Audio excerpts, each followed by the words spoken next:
नमस्कार, मी संस्कृती आणि आपण पाहत आहात नवा मराठा। महायुती सरकारच्या मुख्यमंत्री माझी लाडकी बहीण योजनेचे राज्यातील महिलांना मोठ्या प्रमाणात आर्थिक लाभ मिळत आहे। त्यामुळे ही योजना सध्या अनेक कारणांनी चर्चेत आहे।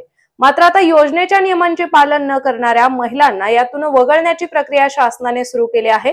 आतापर्यंत जवळपास 5 लाख महिलांना योजनेतून बाहेर काढण्यात आले आहे। केवळ पात्र महिलांनाच योजनेचा लाभ मिळावा यासाठी सरकार अधिक कठोर उपाययोजना करत आहे।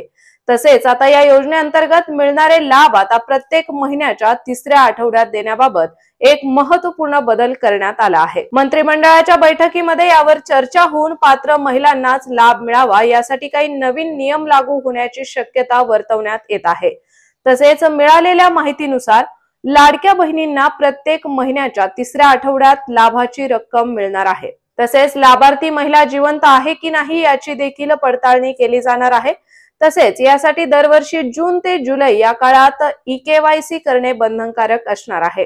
तर नवीन नियमानुसार ज्या महिलांच्या कुटुंबाचे वार्षिक उत्पन्न 2,50,000 रुपयांपेक्षा अधिक आहे अशा महिलांना या योजनेतून वगळण्यात येईल। प्रत्येक लाभार्थी महिलेच्या बँक खात्याचा तपशील आणि उत्पन्नाच्या नोंदी तपासल्या जातील।